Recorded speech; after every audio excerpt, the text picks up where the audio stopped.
Depuis la fin de la dernière ère glaciaire jusqu'à nos jours, la baie des Sept-Îles a abrité des peuples nomades, des pêcheurs téméraires et des gens d'affaires ambitieux. Elle a vu des maisons se dresser modestement sur ses rivages, puis des villages, des villes et la métropole de toute une région du Québec. Elle a vu des industries prendre leur essor, des quais se construire et un petit havre de village se transformer lentement en l'un des plus grands ports océaniques d'Amérique du Nord. Voici la brève histoire portuaire de Sept-Îles.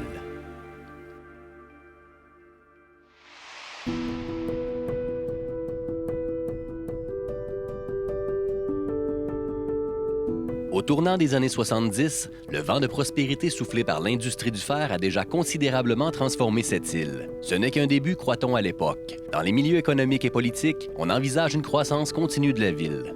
Au début des années 70, à cette île, pour ceux qui connaissent la ville, là, il y avait un petit bout de boulevard L'Or, puis après ça, c'était quasiment un chemin en sable pour s'en aller à l'aéroport. Je veux dire, l'hôtel des gouverneurs, pour ne pas la nommer, n'existait pas, c'était un champ de bleuets. Alors, il y avait des vaches à la rue de Quin. La ville progressait, là, mais il reste quand même que entre 70 et 80, là, on s'est doté d'infrastructures, je dirais, de classe mondiale.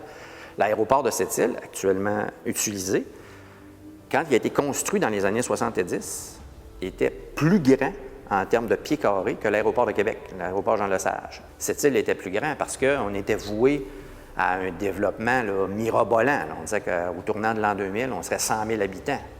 Alors, tout était construit en fonction de ça. Le bureau de poste de cette île, l'édifice Joe Hébert, quand on regarde ça, on se dit un bureau de poste. Je pensais avoir beaucoup de courriers pour 100 000 habitants, mais alors tout ça, là, c'était construit dans la foulée des investissements des années 70. Entre 1980 et 1985, le prix du fer dégringole et l'inéluctable crise économique frappe la ville de plein fouet. Il y avait une conjoncture mondiale là, où ça allait pas. Il y avait aussi l'émergence du Brésil, l'émergence de l'Australie au niveau d'immenses gisements là, qui étaient disponibles. Donc, ça déstabilisait en quelque sorte un peu là, le marché nord-américain. Alors, ça a été l'hécatombe là, au niveau du fer. Ça s'est en quelque sorte là, écroulé. Cet effondrement du marché force la fermeture du concentrateur et de l'usine de bouletage de cette île. Quelques 500 personnes perdent leur emploi à la compagnie minière IOC. On assiste au cours des années suivantes à un sérieux déclin démographique. Les emplois cumulés du port et des entreprises minières de cette île passent de 4 000 en 1976 à 2 500 en 1985. Les travailleurs échaudés s'exilent. Le taux d'inoccupation des résidences s'élève à 25 % tandis que la valeur immobilière s'effondre de 30 %. Tu passes sur une rue, puis il y a des panneaux de plywood partout dans des immeubles à logement de 4 étages. C'est pas inspirant, là. Alors là, il faut vraiment que tu prennes une bonne respiration puis tu dises OK, on y va. Puis aussi, ça entraîne souvent, ces crises-là, une détérioration de l'environnement. Je veux dire, tu luttes pour ta survie, là. Fait que ta pelouse, c'est pas ta priorité. C'est une dure prise de conscience pour les leaders des différents milieux socio-économiques de cette île. Toute la ville repose sur le socle instable d'une seule ressource, le fer, qui du reste n'est pas transformé dans la région. Il faut investir dans la diversification. Il y a un comité qui a été mis en place qui va jouer un rôle important pour l'avenir de cette île. C'est le comité des 120 millions. C'est un comité qui était à la fois politique fédérale, initié par notamment des acteurs au niveau de la politique fédérale, mais il y avait aussi les acteurs socio-économiques du milieu. Puis il y a aussi le provincial qui a participé. Alors, a émané de ça différents constats et recommandations. Et une des choses claires, nettes et précises qui a été établie, c'est les infrastructures manquantes pour permettre à cette île d'assurer son développement et sa pérennité à moyen et long terme. Donc, une des facettes, c'était d'avoir un port qui pourrait accommoder une entreprise majeure. Il y avait les autorités portuaires qui se disaient il faut encore quand même démocratiser l'accès à des infrastructures portuaires. Mais là, ça prenait un quai. Et là, le débat se faisait à savoir, bien, amener un projet, puis là, on va construire un quai. Ou on a un beau quai, puis on peut attirer un projet en disant, vous n'avez pas d'infrastructure à vous payer, elles sont là, elles ne s'écroulent pas. elles vous attendent. Puis, on a effectivement cru, c'était à cette époque-là M. Pépin qui était ministre des Transports, qu'il fallait investir à cette île. Le 23 septembre 1983, Port Canada inaugure officiellement le début des travaux pour l'aménagement de nouvelles installations portuaires à l'Anse-à-Brochu dans le secteur de Pointe-Noire. Brian Mulroney inaugure le nouveau quai du secteur Pointe-Noire le 21 août 1986. Les travaux ont nécessité des investissements de 56 millions de dollars et permis la création de centaines d'emplois durant 3 ans. On baptise cette toute nouvelle infrastructure publique prometteuse Quai La Relance. En 1989, un consortium international de plusieurs entreprises d'aluminium, auquel se joint le gouvernement du Québec, décide d'investir quelques 1,3 milliards de dollars dans le secteur de Pointe-Noire de cette île pour la construction d'une aluminerie de première fusion. Le 1er septembre de la même année, en présence de Robert Bourassa, le consortium appelé Aluminerie Alouette inaugure le début des travaux de construction de ces installations. L'entreprise deviendra la principale utilisatrice du quai La Relance et produira sa première tonne d'aluminium en 1992. Cette relance économique propulsée par une aluminerie, on la doit beaucoup à cette équipe locale qui s'est livrée à un intense lobbying et a déployé des efforts soutenus de promotion auprès d'investisseurs, non sans subir quelques revers difficiles. Il y avait un pool d'à peu près 17 entreprises à l'échelle internationale qui étaient intéressées à investir dans l'aluminium. Notre poids quand même politique, là, malgré la présence de M. Mulroney qui a été plus que significative comme député de Manicouagan, a fait en sorte qu'un premier projet qui était concocté puis normalement devait atterrir à cette île, s'est trouvé à Deschambault. Finalement, il y a eu un deuxième projet qui a été élaboré. Et là, à ce moment-là, on était fiers parce qu'il y avait un opérateur qui était Reynolds, qui disait, moi, une nouvelle technologie qui va se développer, cette île, pas loin de Bécomo, ça m'intéresse. Puis au fur et à mesure que le projet était raffiné, puis qu'en principe, Reynolds était l'opérateur, Reynolds s'est dit, mais pourquoi vraiment investir à cette île? Là? Moi, je pourrais faire ça à Bécomo. Finalement, ils ont décidé d'agrandir Bécomo. Alors, on est tombé à genoux. Là, au fur et à mesure, les partenaires s'éliminent, puis tu n'as toujours pas d'aluminerie, tu as ton quai, tu espères avoir de l'électricité, puis là, on travaille, c'est bien entendu, sur l'énergie de SM Troops. Le projet se concrétise de plus en plus, je dirais. Là. On est en 88-89. Et puis là, les intervenants économiques ont contacté M. Bourassa avant qu'il quitte pour Davos, puis ont dit, écoutez, là, voici le bilan, là, un petit peu comment les choses se placent, puis là, on craint que s'il ne se passe pas vraiment quelque chose, on va perdre encore une partie de notre population. Là. Alors, c'est là que M. Bourassa a rencontré VAW, une compagnie allemande. Puis, eux acceptaient de jouer le rôle d'opérateur de l'aluminerie dans un contexte d'investissement dans la nouvelle technologie, si on veut, là, qui est une technologie connue, mais émergente. Puis là, le consortium s'est créé. Là. Alors là, ça a été un soupir de soulagement, un concert de soupirs de soulagement.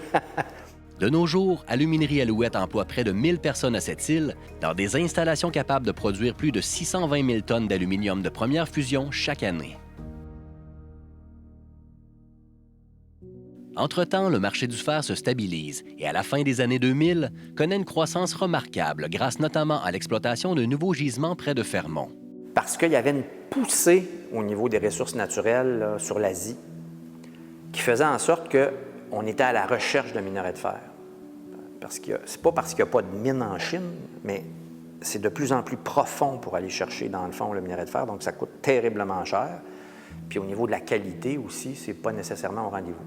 Là, il y a eu un projet qui a émergé de tout ça, qui était le projet du lac Blum. Puis, c'était un gisement dans une ceinture de gisements de fer à valeur ajoutée. C'est un fer qui n'a pratiquement pas d'impureté. Donc, quand tu le mets dans ta recette, tu augmentes la valeur de ta recette. Donc, c'est un minerai qui a ce qu'on appelle une prime à l'échelle planétaire. Donc, on a connu vraiment ici ce que je pourrais appeler un mini-boom. Et il faut dire que là, la valeur de cette commodité-là, qui est le minerai de fer, explosait. En 2010, dans ce contexte plus que favorable, la société américaine Cliff Natural Resources se porte acquéreur de Wabush Mines, du chemin de fer Arnaud et des installations de manutention portuaire de Pointe-Noire. En mai 2011, elle fait également l'acquisition de la Consolidated Thompson et de sa précieuse mine du lac Bloom.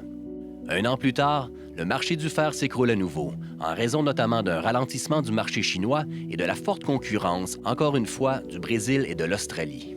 Ils ont vu une opportunité, dans le fond, de se dire, bien, on va se porter acquéreur de la mine du lac Bloom, puis on va assurer notre pérennité. Tout ça calculé sur 180 et plus la tonne US. Là. Puis là, le marché fait... Et, il va jusqu'à 50, puis 45. Là. Il n'y a pas personne qui peut survivre. Ils ont acheté ça 5 milliards de dollars.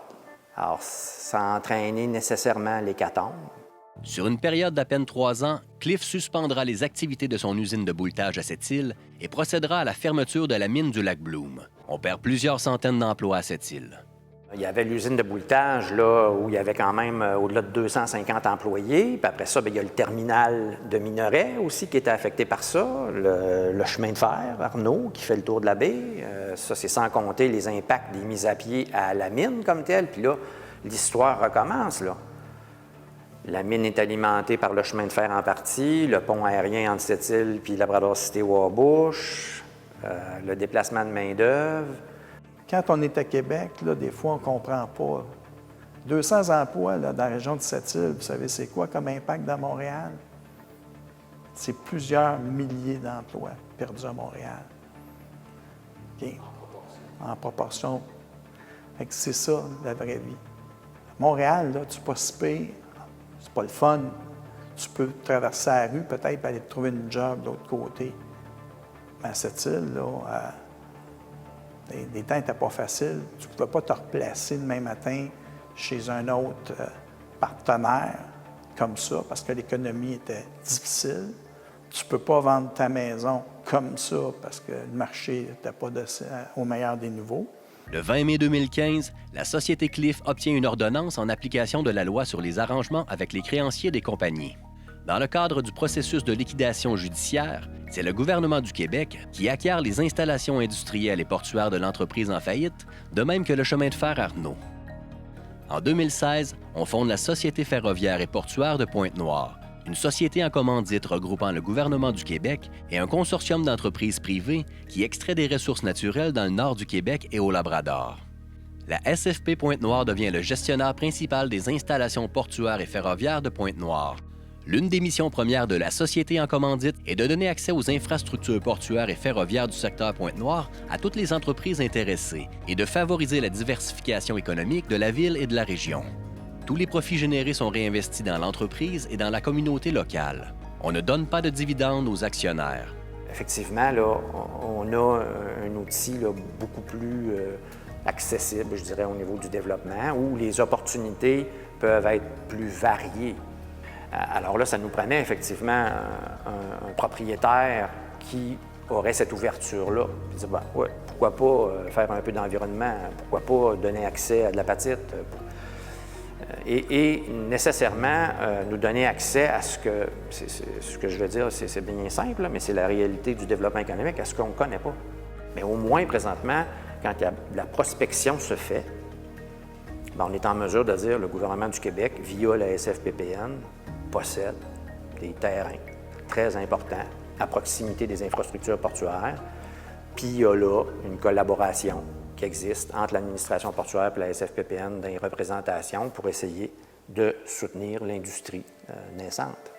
De nos jours, 3 compagnies qui exploitent des gisements à Shefferville, à Fermont et au Labrador ont recours au service de la SFP Pointe-Noire, qui emploie quelques 250 personnes et manutentionne plus de 10 millions de tonnes de marchandises chaque année.